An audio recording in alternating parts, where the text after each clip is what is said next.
ഈ വെയിറ്റ് കുറയ്ക്കാനായിട്ട് നമ്മൾ ആദ്യം ഒഴിവാക്കേണ്ട കുറച്ച് സാധനങ്ങളുണ്ട്. പഞ്ചസാര കുറയ്ക്കണമെന്ന് എല്ലാവർക്കും അറിയാം. ഉപ്പ് കുറയ്ക്കണമെന്നത് വെയിറ്റ് കുറയ്ക്കാനായിട്ട് സഹായിക്കുമെന്നുള്ളത് ചിലപ്പോൾ പലർക്കും അറിയത്തില്ലായിരിക്കും. അവർ നല്ലപോലെ ഉപ്പ് കഴിക്കുന്നുണ്ടാവും. BP കുറവാണെന്ന് പറഞ്ഞ് ഉപ്പ് കൂടുതൽ കഴിക്കും. ഈ ഉപ്പ് കൂടുതൽ കഴിക്കുമ്പോൾ ശരീരത്തിലെ വാട്ടർ റിട്ടൻഷൻ, ഫ്ലൂയിഡ് റിട്ടൈൻ ചെയ്യാനായിട്ട് സാധ്യത കൂടുകയാണ്. അതോടൊപ്പം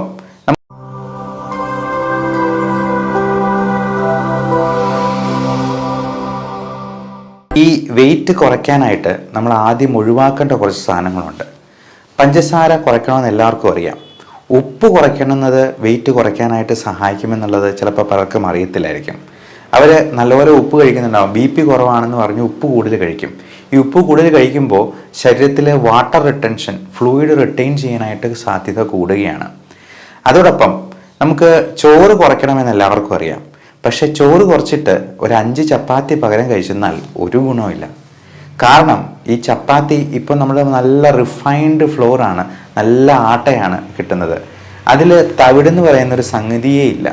അതുകൊണ്ട് തന്നെ ഈ 5 ചപ്പാത്തി കഴിക്കുമ്പോഴത്തേക്കും ഒരു പാത്രം നിറച്ച് ചോറുണ്ണുന്നതിനേക്കാൾ കൂടുതൽ കാലറി അകത്തോട്ട് പോകും. അത് ഹൈ ഗ്ലൈസെമിക് ഇൻഡെക്സ് തന്നെയാണ്. മൈദയുടെ കാര്യം പറയാനേ ഇല്ല. പലരും മൈദ ഉപേക്ഷിക്കാനായിട്ട് പൊറോട്ടയെ ഉപേക്ഷിച്ച് കളയുന്നവരുണ്ട്. പക്ഷേ അവർ കാണാത്തൊരു കാര്യമുണ്ട്.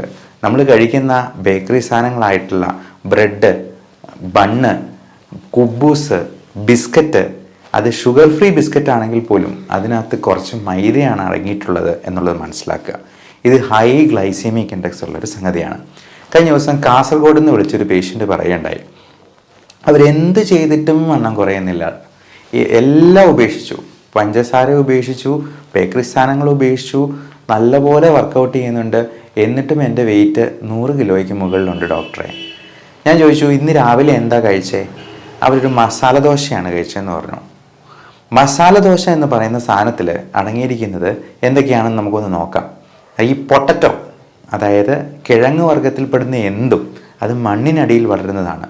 കപ്പ, ചേന, ചേമ്പ്, ഇത് മൊത്തം സ്റ്റാർച്ചാണ്. 100% സ്റ്റാർച്ചും കാർബോഹൈഡ്രേറ്റുമാണ്. ദോശ എന്ന് പറയുന്ന സംഗതിയും നമ്മൾ സാധാരണ നമ്മളുടെ സൗത്ത് ഇന്ത്യൻ ഡിഷിൽ പെടുന്ന ദോശ, അതും 100% അടുത്ത് തന്നെ കാർബോഹൈഡ്രേറ്റ് കണ്ടന്റ് ഉള്ളതാണ്. അപ്പം അത് കഴിച്ചെന്നാൽ എങ്ങനെ വണ്ണം കുറയും? പകരം നമ്മൾ എന്താണ് ചെയ്യേണ്ടത്? നമ്മൾ ഈ മെയിൻ ഭക്ഷണം കഴിക്കുന്നതിന് മുൻപ് നമ്മൾ മരുന്ന് പോലെ കഴിക്കേണ്ട കുറച്ച് സാധനങ്ങളുണ്ട്. അതിന് പ്രത്യേകിച്ച് ടേസ്റ്റ് ഒന്നും കാണുകയില്ല. ഗുളിക കഴിക്കുന്നത് എങ്ങനെയാണ്? വിഴുങ്ങി കഴിക്കുകയല്ലേ എന്ന് പറഞ്ഞ പോലെ കഴിക്കേണ്ടത്. അതെന്തൊക്കെയാണെന്നല്ലേ? നമ്മൾ 3 ഗ്ലാസ് വെള്ളം കുടിക്കുക. അതോടൊപ്പം ഒരു സാലഡ്, അതിന് വേണമെങ്കിൽ ഒരു കുക്കുംബർ ഉപയോഗിക്കാം, അല്ലെങ്കിൽ ഒരു ക്യാരറ്റോ, അല്ലെങ്കിൽ ബീട്രൂട്ടോ, അതുമല്ലെന്നുണ്ടെങ്കിൽ ക്യാബേജോ, അതുമല്ലെന്നുണ്ടെങ്കിൽ പേരയ്ക്ക പോലെ അധികം മധുരമില്ലാത്ത പഴങ്ങളോ ഒക്കെ ഉപയോഗിക്കാം. ഇത് കഴിച്ച് വെള്ളവും 3 ഗ്ലാസ് കുടിച്ച് വിശപ്പ് പകുതിയെങ്കിലും കെട്ടടങ്ങിയിട്ടേ നമ്മൾ കഴിക്കാൻ പാടുള്ളൂ. ഈ വിശപ്പ് എന്ന് പറയുന്നതും കൊതി എന്ന് പറയുന്നതും രണ്ടും രണ്ടായിട്ട് തന്നെ നമ്മൾ തിരിച്ചറിയണം. വിശപ്പുണ്ടാകുന്നത് നമ്മുടെ വയറിലുള്ള ഗ്രലിൻ എന്ന് പറയുന്ന ഹോർമോൺ ഉണ്ട്, ലെപ്റ്റിൻ എന്ന് പറയുന്ന ഹോർമോൺ ഉണ്ട്. ഇതിൻ്റെയൊക്കെ വേർതിരിവുകൾ കൊണ്ട്, ഏറ്റക്കുറച്ചിലുകൾ കൊണ്ടൊക്കെയാണ് നമ്മുടെ ഹൈപ്പോതലാമസിനെയാണ് ഈ വിശപ്പ് നമ്മളെ ബാധിക്കുന്നത്. ഹൈപ്പോതലാമസിൽ നിന്നാണ് ഈ ഹങ്കർ സിഗ്നൽസ് പോകുന്നത്. പക്ഷേ ഈ വിശപ്പടക്കാൻ ഞാൻ ഈ പറഞ്ഞ സാധനങ്ങളൊക്കെ കഴിച്ചാൽ മതി. പകരം നമ്മൾ കഴിക്കുന്നത് എന്താ? നല്ല ചോറ്, നല്ല കറികൾ, ടേസ്റ്റുള്ള എന്തെങ്കിലും നോൺ വെജ് സാധനങ്ങൾ ഒക്കെ കഴിക്കുമ്പോഴേക്കും നമ്മൾ അതിനനുസരിച്ച് കൂടുതൽ ഭക്ഷണവും ചോറും അറിയാതെ അകത്താക്കി പോകും. അതിനെ നമ്മൾ അപ്പറ്റൈറ്റ് എന്നാണ് ഇംഗ്ലീഷിൽ പറയുക. പച്ച മലയാളത്തിൽ പറഞ്ഞാൽ കൊതി. നമ്മൾ ഈ കൊതിയെ അടക്കാനല്ല നോക്കേണ്ടത്, വിശപ്പിനെ അടക്കാനായിട്ടാണ്. അപ്പോൾ ഈ ഒരു രീതി ഒന്ന് പരീക്ഷിച്ച് നോക്കുക. കാസർഗോഡ് നിന്ന് വിളിച്ച ഒരു പേഷ്യൻ്റ് വേറൊരു കാര്യം കൂടെ പറഞ്ഞു, ഞാൻ ചോറ് ഉപേക്ഷിച്ചിട്ട് കഞ്ഞിയാണ് കൂടുതൽ കുടിക്കുന്നത്. ഒരു കോപ്പ കഞ്ഞിയാണ്, ധാരാളം വെള്ളം അകത്ത് ചെല്ലട്ടെന്ന് ചോദിച്ചു. ഞാൻ ചോദിച്ചു, കഞ്ഞിവെള്ളം ഒഴുക്കി കളഞ്ഞിട്ട് ചുമ്മാ വെള്ളം ഒഴിച്ചാണോ കുടിക്കുന്നത്? അല്ല, നല്ല കഞ്ഞിവെള്ളം. കഞ്ഞിയേക്കാൾ പ്രശ്നമാണ് കഞ്ഞിവെള്ളം എന്നുള്ളത് മനസ്സിലാക്കുക. അത് ഫുള്ള് സ്റ്റാർച്ചാണ്. പശുവൊക്കെ കഞ്ഞിവെള്ളത്തിൻ്റെ കാടി കുടിച്ചിട്ടാണ് ഓടിച്ചാടി നടക്കുന്നത്. അപ്പോൾ ഈ കഞ്ഞിവെള്ളം കുടിക്കുന്നത്, ഒരു കോപ്പ കഞ്ഞിവെള്ളം എന്ന് പറഞ്ഞിട്ടുണ്ടെങ്കിൽ അത് എത്ര കാലറി ഉണ്ട് എന്നുള്ളത് നമ്മളൊന്ന് കാൽക്കുലേറ്റ് ചെയ്ത് നോക്കണം. പലപ്പോഴും ഇന്ന് വന്ന ഒരു 18 വയസ്സുകാരി പെൺകുട്ടി, അവൾ ഇന്നലെ 1/2 കിലോ ജിലേബി കഴിച്ചു എന്നാണ് അമ്മ പറഞ്ഞത്. വെയിറ്റ് 95 കിലോ ഉണ്ട്. അപ്പം വെയിറ്റ് കുറയാത്തത് എന്താണ് എന്നുള്ളത് ഇങ്ങനെ ചോദിച്ചു വന്നപ്പോഴാണ് ഈ 1/2 കിലോ ജിലേബിയുടെ കാര്യം പറഞ്ഞത്. ഒരു മാസം കൂടി 1/2 കിലോ ജിലേബി കഴിച്ചതെന്ന് പറഞ്ഞു. 1/2 കിലോ എങ്കിലും കഴിച്ചില്ലെങ്കിൽ പോലും 2ഓ 3ഓ ജിലേബി കഴിച്ചെന്നാൽ അതിൻ്റെ കാലറി കണ്ട് മിനിമം ഒരു 500 എങ്കിലും ഉണ്ടാവും. ഇതിലൊരു 100 കാലറി ഒന്ന് ഉരുക്കി തീർക്കണമെങ്കിൽ തന്നെ നമ്മൾ 1 മണിക്കൂർ നല്ല സ്പീഡിൽ നടക്കുകയോ ജിമ്മിൽ വർക്കൗട്ട് ചെയ്യുകയോ ചെയ്യേണ്ടതായിട്ട് വരും. അപ്പോൾ നമ്മൾ ഈ കാലറി കണ്ടന്റിനെ പറ്റി ഒരു യഥാ കാൽക്കുലേഷൻ നമ്മൾ നടത്തി നോക്കണം. ഇനി ഈ ഫുഡ് കുറയ്ക്കുമ്പോഴത്തേക്കും നമ്മൾ കുറയ്ക്കാൻ പാടില്ലാത്ത കുറച്ച് സംഗതികളുണ്ട്. പ്രത്യേകിച്ചും പ്രോട്ടീൻ കണ്ടന്റ് ഒത്തിരി കുറഞ്ഞു പോകാൻ പാടില്ല. കാരണം പ്രോട്ടീൻ കണ്ടന്റ് ഒത്തിരി കുറഞ്ഞാൽ നമ്മുടെ മുടിയുടെ വളർച്ചയും മുടി കൊഴിച്ചിലിന് കാരണമാകുന്ന പ്രശ്നങ്ങളും ഉണ്ടാകാം. അതോടൊപ്പം നമ്മുടെ വൈറ്റമിൻ സപ്ലിമെൻറ്റ്സ് കിട്ടുന്നുണ്ടോ എന്നുള്ളത് നോക്കണം. പലപ്പോഴും നമുക്ക് നമ്മുടെ ഭക്ഷണത്തിൽ നിന്ന് ആവശ്യത്തിനുള്ള വൈറ്റമിൻസ് ആവശ്യമുള്ളതുപോലെ കിട്ടുന്നുണ്ടാവില്ല. പ്രത്യേകിച്ചും വൈറ്റമിൻസ് എല്ലാം ഇപ്പോൾ നമുക്ക് ഉണ്ടെന്ന് പറഞ്ഞെന്നാലും അതിൻ്റെ ബയോ അവൈലബിലിറ്റി വളരെ കുറവായിരിക്കും. നമുക്ക് ദഹിപ്പിക്കാവുന്ന രീതിയിലായിരിക്കത്തില്ല അത് കിട്ടുക. പശുവിൻ്റെ ഉദാഹരണം തന്നെ എടുക്കാം. പശു ഇഷ്ടംപോലെ പുല്ല് തിന്നുന്നുണ്ട്. പക്ഷെ അതുപോലെ തന്നെ മനുഷ്യൻ പുല്ല് തിന്നിട്ടുണ്ടെങ്കിൽ അവന് ആവശ്യമായിട്ടുള്ള ഊർജ്ജം അതിൽ നിന്ന് കിട്ടത്തില്ല. വേണമെങ്കിൽ കുറച്ച് ഫൈബർ കണ്ടന്റ് കിട്ടുമെന്നുള്ളത് മിച്ചം. അപ്പോൾ ഈ വൈറ്റമിൻസ് പലപ്പോഴും നമ്മൾ ടാബ്ലറ്റ് ഫോമിൽ പുറമേ നിന്ന് സപ്ലിമെൻറ്റ് ചെയ്യുന്നതായിട്ട് വരാം.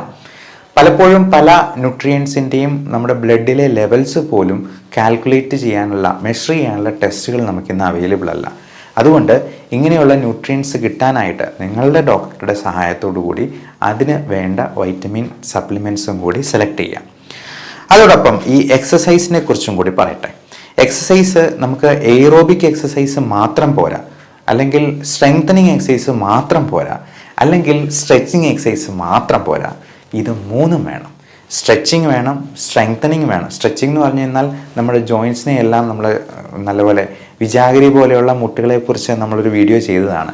അപ്പോൾ അതുപോലെ എണ്ണ ഒഴിച്ചു കൊടുക്കുന്നത് പോലെ അല്ലെങ്കിൽ ഇടയ്ക്കിടയ്ക്ക് അടയ്ക്കുകയും തുറക്കുകയും ചെയ്യുന്നത് പോലെ നമ്മൾ ജോയിൻസിനും എല്ലാം സ്ട്രെച്ചിങ് എക്സസൈസുകൾ ചെയ്യണം. അതോടൊപ്പം നമ്മൾ സ്ട്രെങ്ത് ബിൽഡിംഗ് ആയിട്ടുള്ള മസിൽസിനെ സ്ട്രെങ്തനിങ് ചെയ്യുന്ന രീതിയിലുള്ള ഡംബിൾസ് ഉപയോഗിക്കണമെന്നൊന്നുമില്ല. നമുക്ക് ഓരോ മസിൽസിനും ഓരോ തരത്തിലുള്ള എക്സസൈസ് ഉണ്ട്. അതുപോലെ എയ്റോബിക് എക്സസൈസ് എന്ന് പറഞ്ഞാൽ നമ്മുടെ ഹാർട്ട് റേറ്റ് 140 ആകുന്നവരെ. ഈ നടപ്പെന്ന് പറയുന്ന ഒരു മടിയന്മാരുടെ എക്സസൈസാണ്. അപ്പോൾ ഈ നടപ്പിന് പകരം നമുക്ക് 100 തവണ ഒന്ന് ഉയർന്ന് ചാടുകയോ അല്ലെങ്കിൽ 50 പുഷപ്പ് എടുക്കുകയോ അല്ലെങ്കിൽ സ്ക്വാറ്റ്സ് എടുക്കുകയോ ചെയ്യുന്നത് വഴി നമുക്ക് നമ്മുടെ ഹാർട്ട് റേറ്റ് ഒന്ന് കൂട്ടാൻ പറ്റും. എന്നാൽ മാത്രമേ അതൊരു കാർഡിയാക് എക്സസൈസ് ആയിട്ട് കണക്കാക്കാൻ പറ്റുള്ളൂ. അതുപോലെ നമുക്ക് ഈ കാർബോഹൈഡ്രേറ്റ്സിന് പകരം പ്രോട്ടീൻ റിച്ച് ഫുഡായിട്ട് നമുക്ക് സപ്ലിമെൻറ്റ് ചെയ്യാം. ഇപ്പോൾ എഗ് ഡയറ്റ് എന്ന് പറയുന്ന ഒരു സംഗതിയുണ്ട്. എഗ് വൈറ്റ് മാത്രം നമ്മൾ എഗ് യോക്ക് ഉപേക്ഷിക്കും. എഗ് വൈറ്റ് കഴിച്ചെന്നാൽ തന്നെ പ്രോട്ടീൻ റിച്ച് ഫുഡ് കഴിച്ചെന്നാൽ തന്നെ നമുക്ക് നല്ല രീതിയിൽ ഒരു വിശപ്പ് മാറുന്ന ഒരു ഫുൾ ആയിട്ടുള്ള ഒരു ഫീലിംഗ് കിട്ടും. അതുപോലെ കീറ്റോ ഡയറ്റ് നമുക്ക് ഒത്തിരി നാളത്തേക്ക് കണ്ടിന്യൂ ചെയ്യാൻ പറ്റില്ല. മാക്സിമം 2 മാസം വരെയൊക്കെ. അപ്പം ഉടനടി വെയിറ്റ് കുറയ്ക്കേണ്ടവരാണെന്നുണ്ടെങ്കിൽ മാത്രം കീറ്റോ ഡയറ്റ് എടുക്കുക. അല്ലെങ്കിൽ ലോങ് ടേം ആയിട്ടുള്ള ഡയറ്റ് കീറ്റോ ഡയറ്റ് എടുക്കുന്നതുകൊണ്ട് ചിലപ്പോൾ യൂറിക് ആസിഡ് കൂടാനുള്ള സാധ്യതയുണ്ട്.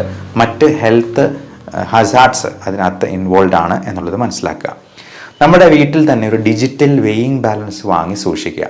അപ്പോൾ 0.3 ഡെസിമൽ പ്ലേസ് 0.1 ഡെസിമൽ പ്ലേസ് പോലും കാണാൻ പറ്റുമെന്നുണ്ടെങ്കിൽ നമ്മൾ രാവിലെ എണീറ്റ് ഒന്ന് വെയിറ്റ് നോക്കിയെന്നാൽ നമുക്ക് തന്നെ ഒരു സമാധാനമാണ്.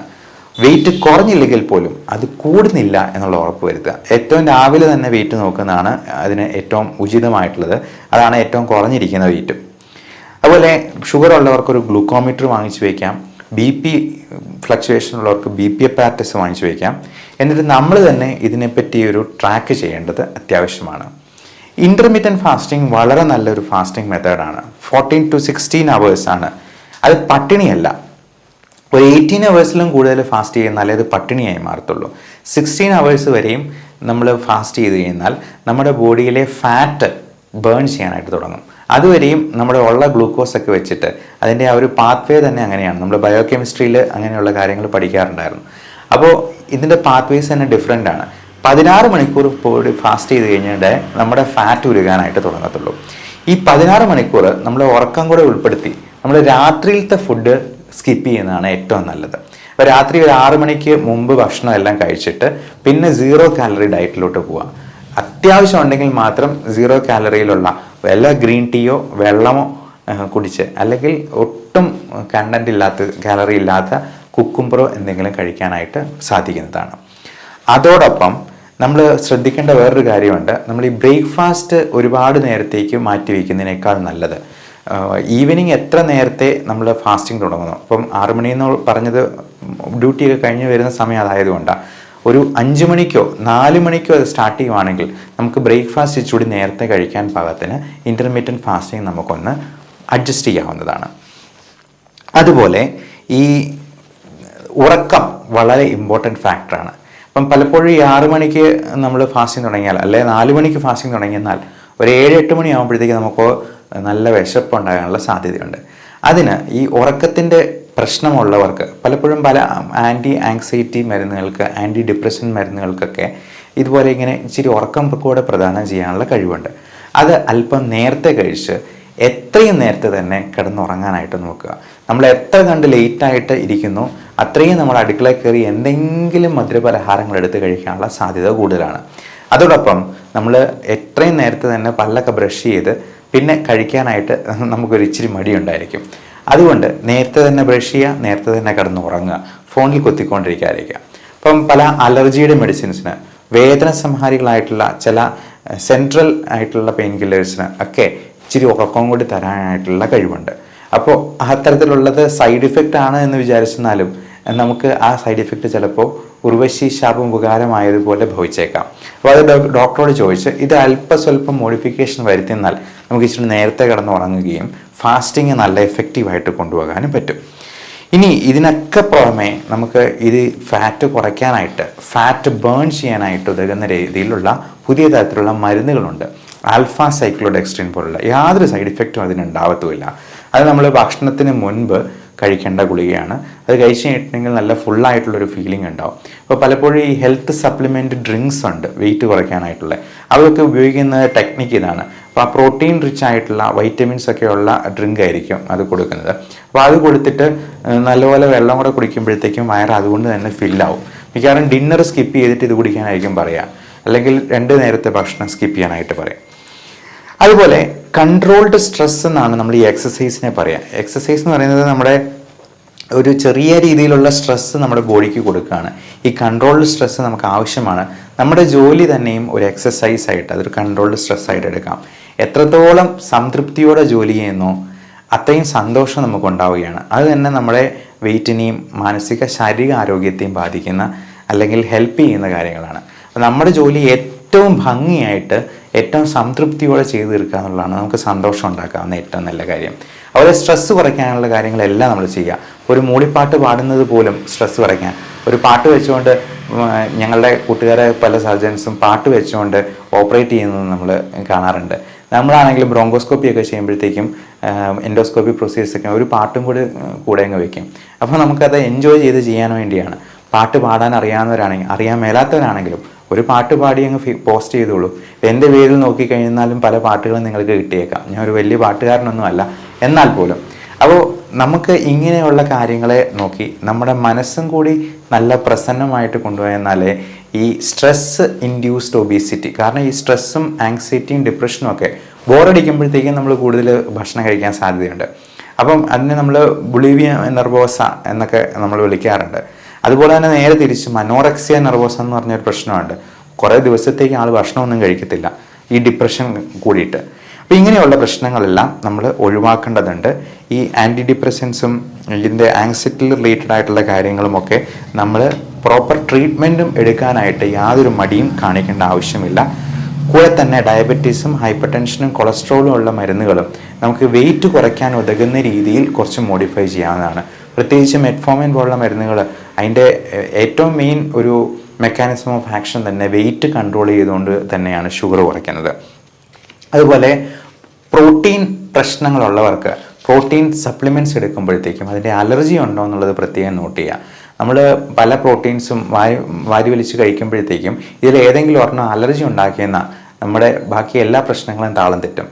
അത് സ്കിൻ ഡിസീസസ് മാത്രമല്ല, പലതരത്തിലുള്ള അലർജി രോഗങ്ങളായിട്ടുള്ള അലർജിക് റൈനൈറ്റിസ്, നമുക്ക് ശ്വാസകോശത്തിലുണ്ടാകുന്ന ആസ്മ പോലും, ചുമയും കഫക്കെട്ട് പോലും അതുകൊണ്ടുണ്ടാകാം. അതുകൊണ്ട് അലർജി ഉള്ളത് എന്താണെന്ന് അറിയാനായിട്ടുള്ള സ്പെസിഫിക് ടെസ്റ്റ് ഉണ്ട്. സ്കിൻ പ്രിക് ടെസ്റ്റ് എന്ന് പറയും. അലർജി 72 അലർജൻസിൻ്റെ ഒരു പാനൽ നമ്മൾ ടെസ്റ്റ് ചെയ്ത് നോക്കും. അപ്പോൾ കൃത്യമായിട്ട് ഇന്നതിന് അലർജി ഉണ്ടെന്ന് നമുക്കറിയാം. പലപ്പോഴും ഈ ബ്ലഡ് ടെസ്റ്റ് ആയിട്ടുള്ള ഈസ്നോഫിൽ കൗണ്ട് നോക്കുന്നതിലും IG നോക്കുന്നതിലും അലർജി ഉണ്ടെന്നേ അറിയത്തുള്ളൂ, എന്തിനാണെന്ന് നമുക്ക് അറിയാൻ പറ്റത്തില്ല. അപ്പം അങ്ങനെ 1-2 കാര്യങ്ങൾ അവോയ്ഡ് ചെയ്യാൻ പറ്റാത്ത കാര്യങ്ങളുണ്ടെങ്കിൽ അതിന് സ്പെസിഫിക് ഇമ്മ്യൂണോതെറാപ്പി വഴി അലർജി പൂർണ്ണമായിട്ടും മാറ്റുന്ന പുതിയ സാങ്കേതിക വിദ്യ നമ്മുടെ നാട്ടിൽ ഇന്നുണ്ട്. അത് വിദേശത്തൊക്കെ പണ്ടുണ്ടായിരുന്നുള്ളൂ, ഇന്ന് നമുക്കും അത് അവൈലബിൾ ആണ് എന്നുള്ളതും നിങ്ങളെ അറിയിച്ചു കൊള്ളുന്നു. Everyone take care of your health.